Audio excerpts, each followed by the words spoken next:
سبحان الذی، پاک ہے وہ ذات جو اپنے بندے خاص کو لے گئی۔ اب یہاں پر ایک سوال ذہن میں آتا ہے، اللہ رب العزت نے اپنی ذات کی تعریف کی ہے، رب فرما رہا ہے کہ میری ذات پاک ہے، میں مصفا ہوں، میں مجلہ ہوں، میں پاکیزہ ذات کا مالک ہوں، سبحان الذی، میں پاک ہوں۔ سوال ذہن میں آتا ہے کہ باری تعالیٰ تو نے بات تو اپنے محبوب کی فرمائی ہے، بات تو نے تاجدار کائنات کی ہے کہ ہم نے تاجدار کائنات کو معراج کروائی ہے، لیکن ان کو بیان کرنے سے پہلے باری تعالیٰ تو نے اپنی ذات کا ذکر فرمایا ہے، اپنی پاکیزگی کا ذکر فرمایا ہے۔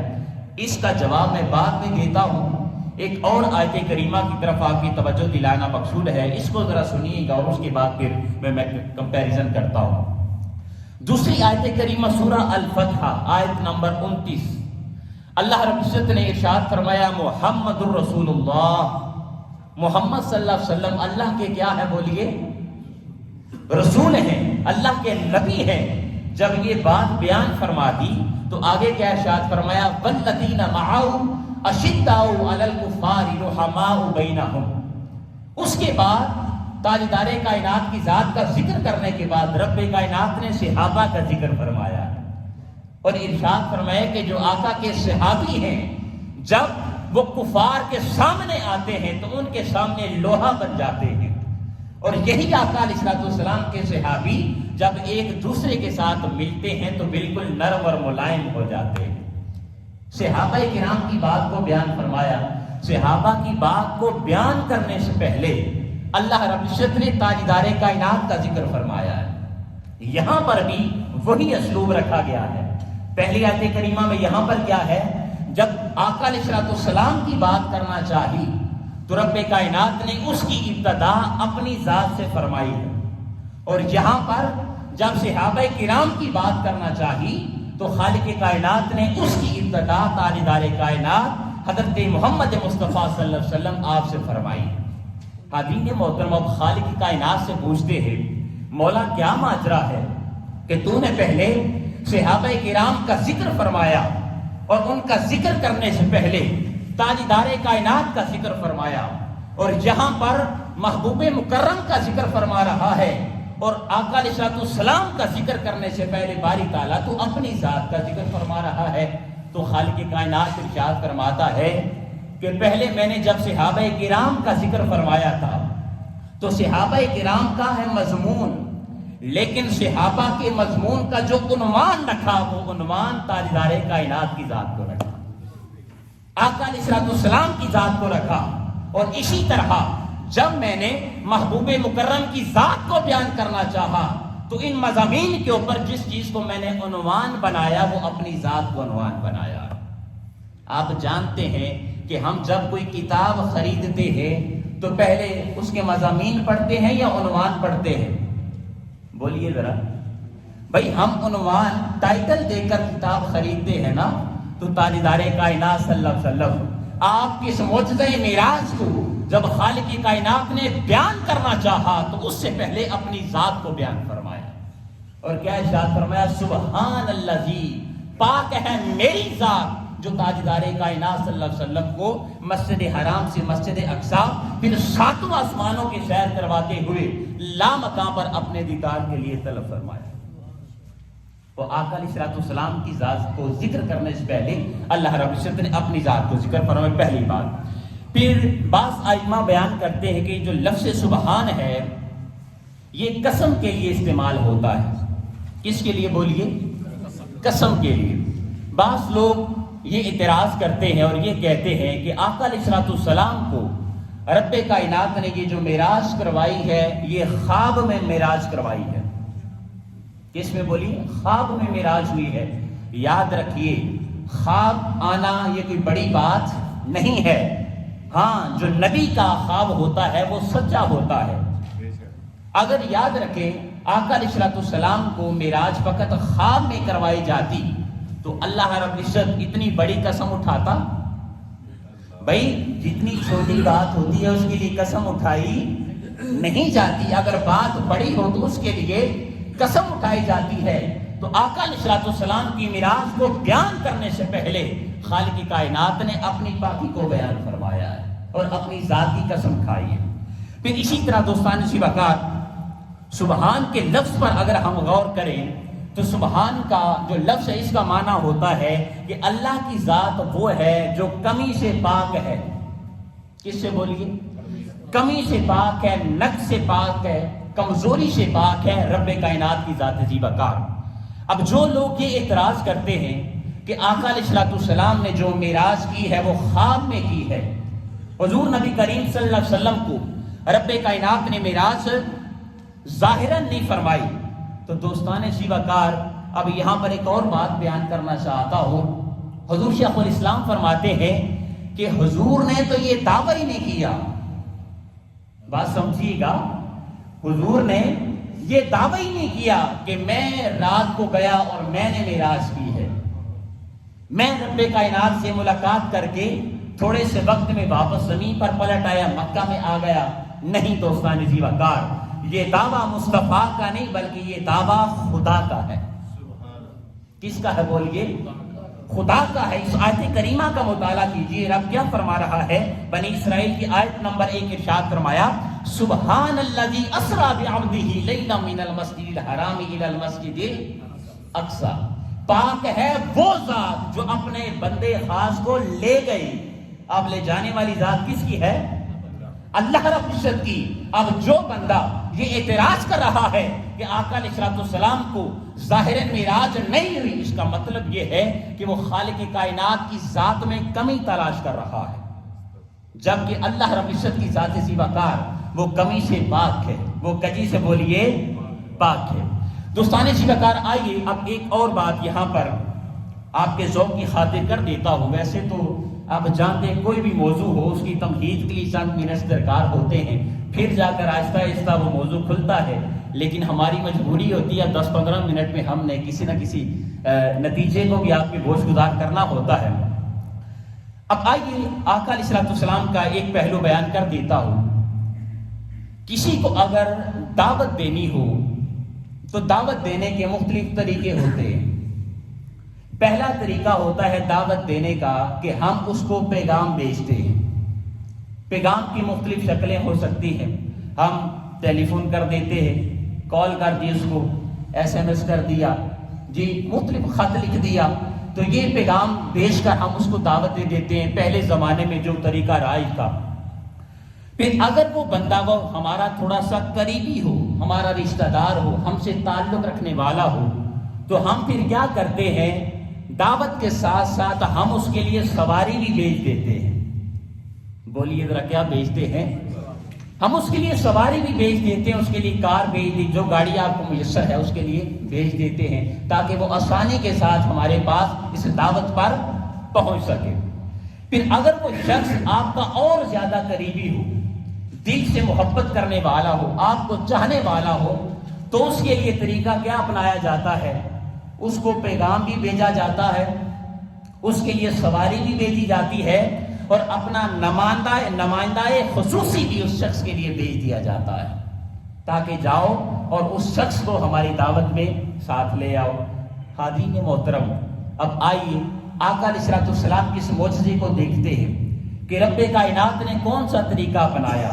کیا خالق کائنات نے فقط آقا علیہ الصلوۃ والسلام پر وحی کو نازل فرمایا کہ میرے محبوب مکرم کو ہم طلب کر رہے ہیں؟ نہیں دوستان زیباکار، بلکہ اللہ رب العزت نے جب آقا علیہ الصلوۃ والسلام کو اپنے دیدار کے لیے طلب کرنا چاہا، اپنی ملاقات کے لیے بلانا چاہا، تو خالق کائنات نے براق کا انتخاب فرمایا۔ براق کیا ہے؟ براق آقا علیہ الصلوۃ والسلام کی سواری کا نام ہے۔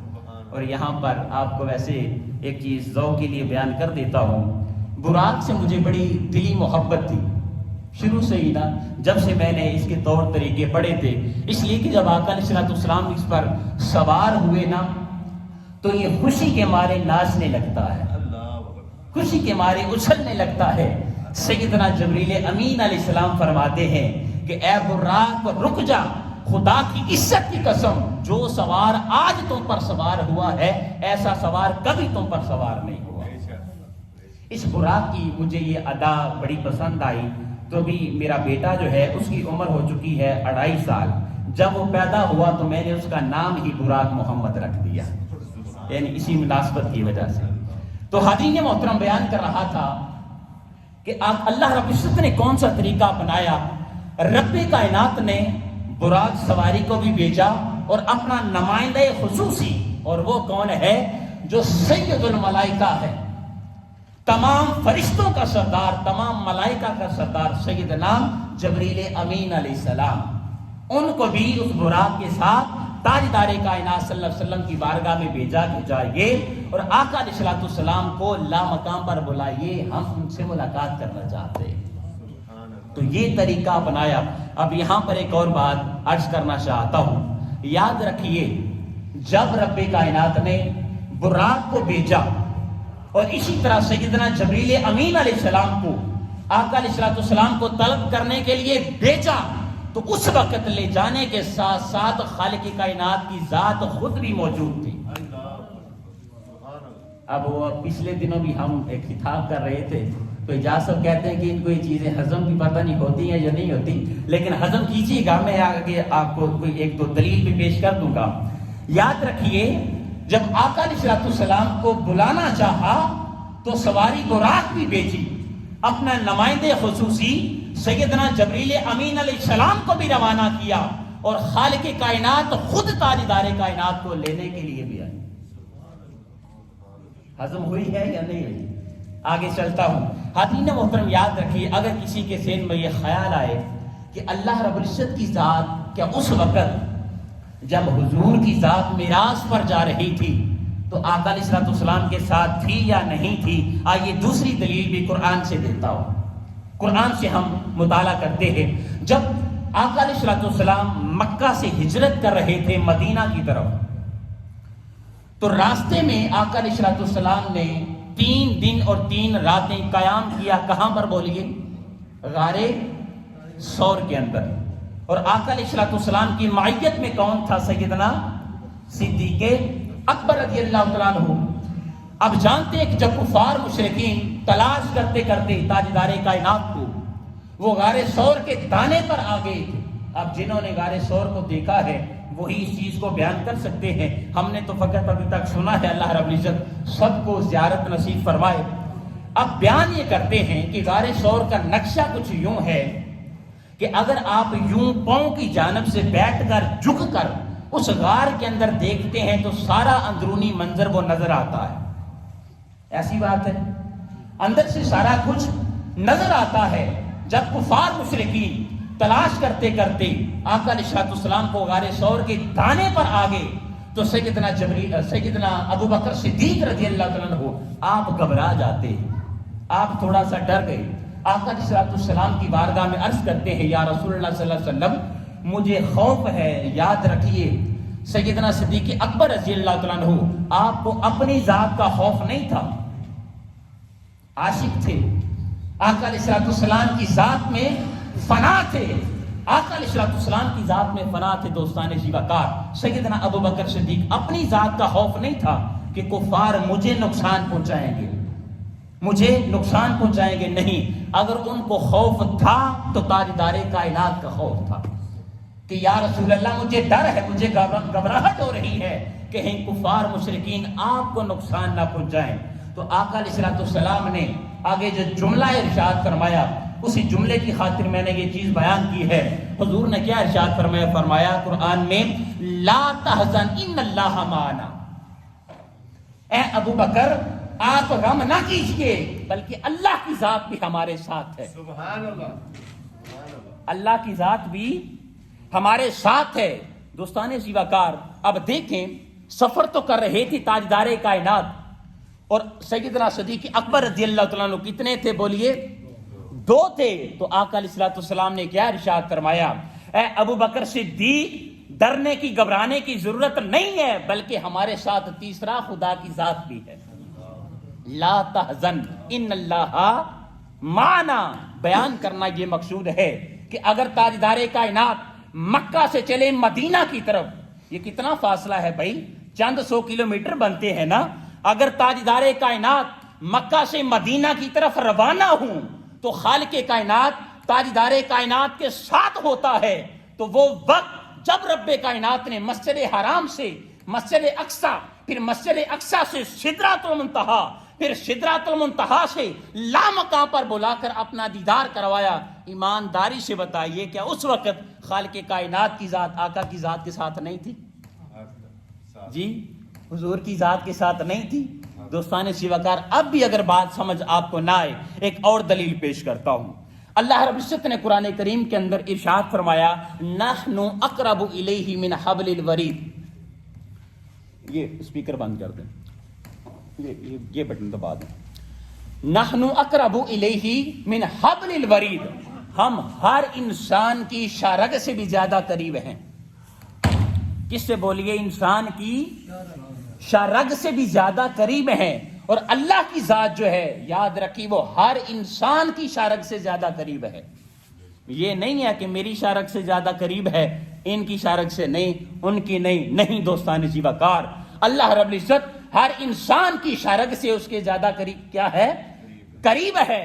اگر اللہ کی ذات ہر انسان کی شارگ سے، اب انسان عام ہے یا خاص ہے، اللہ کی ذات اس کے ساتھ ہے، تو مجھے ایمانداری سے بتائیے، جب خالق کائنات آقا علیہ الصلوۃ والسلام کو معراج پر طلب کر رہا تھا، بلا رہا تھا، تو کیا آقا علیہ الصلوۃ والسلام کی ذات کے ساتھ خدا کی ذات موجود نہیں تھی؟ اس وقت بھی موجود تھی۔ دوستان زیوکار، میرے پاس وقت کم ہے، لیکن میں چاہتا ہوں کہ اس کو وائنڈ اپ کروں، کسی مرحلے تک پہنچاؤں۔ جو اصل میں معراج ہے، اس کے بیسیکلی 3 پارٹ ہیں، 3 حصے ہیں جو اللہ رب العزت نے تاجدار کائنات کو معراج کروائی۔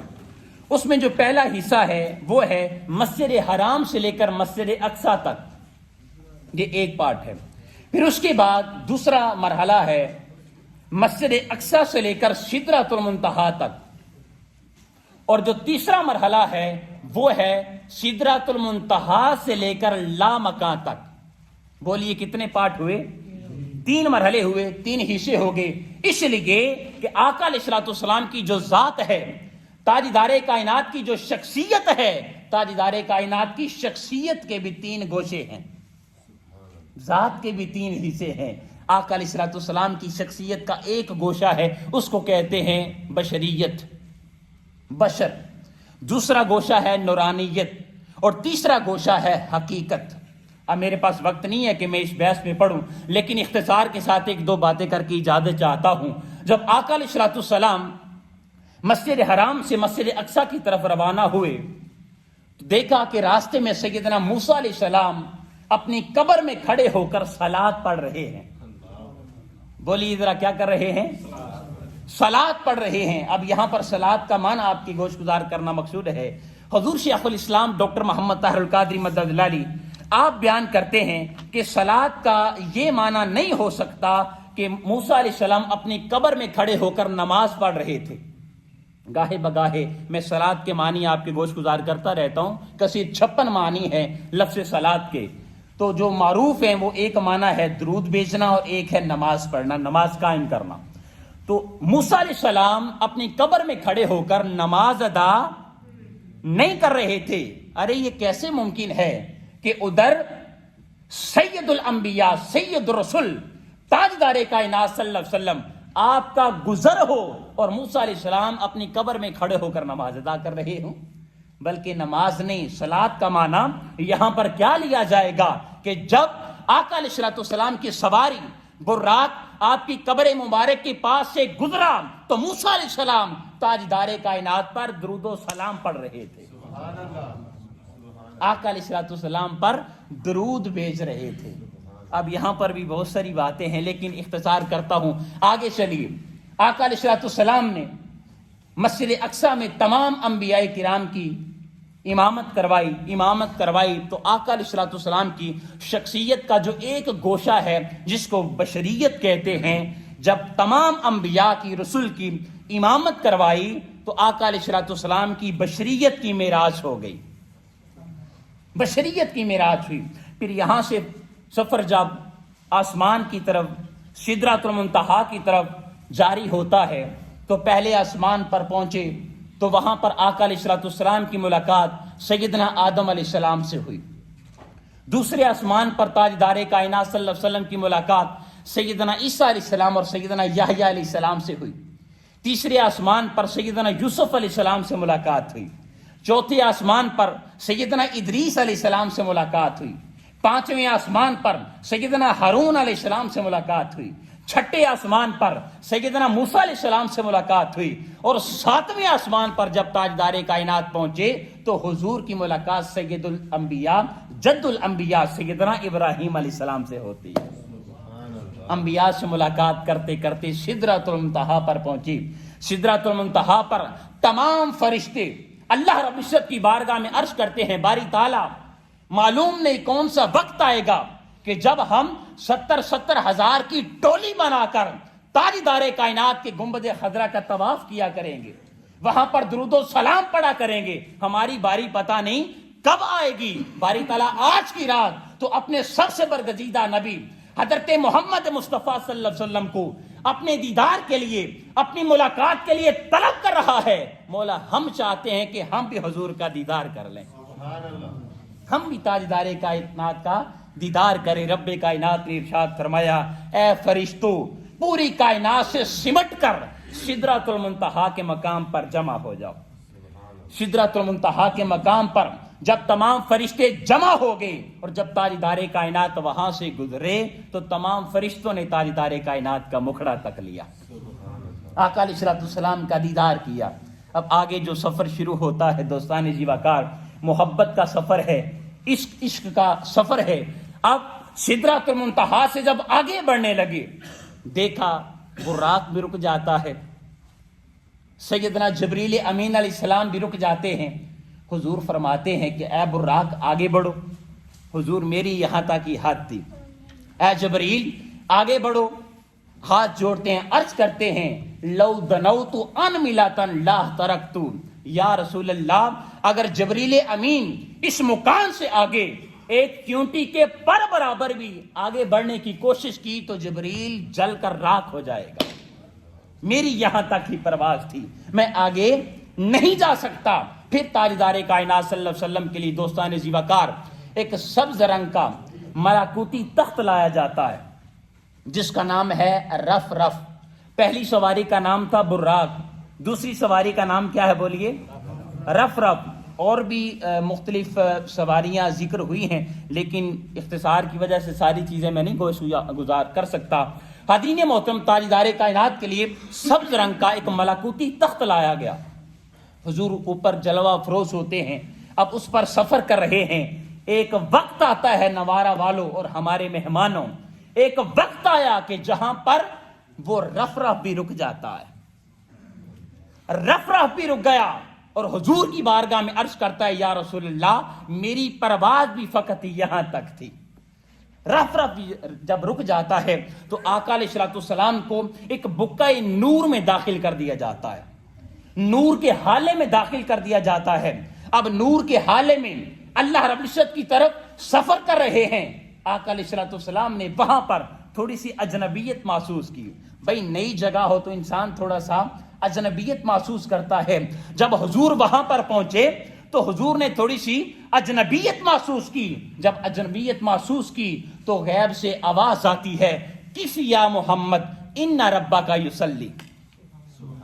جن کو عربی آتی ہے وہی سبحان اللہ کہیں گے۔ جی کیا ارشاد فرمایا؟ کسی نے آواز آئی اور وہ آواز کس کی تھی؟ خالق کائنات کی آواز تھی۔ رب کائنات نے ارشاد فرمایا کس یا محمد ان ربک یصلی، اے محمد اب آپ رک جائیے، آپ کا رب آپ پر صلاۃ پڑھ رہا ہے، آپ کا رب آپ پر صلاۃ پڑھ رہا ہے۔ اب بولیے مجھے کہ صلاۃ کا معنی یہاں پر کیا لیا جائے گا؟ جی یہاں پر صلاۃ کا معنی کیا درود لیا جائے گا؟ بھائی حضور جب پیدا نہیں ہوئے تھے اللہ پاک تو اس وقت بھی تاجدار کائنات پر درود پڑھ رہا تھا۔ ابھی حضور کی ذات مسجد حرام میں تھی، خالق درود پڑھ رہا تھا، مسجد اقصی میں تھی، خالق درود بھیج رہا تھا۔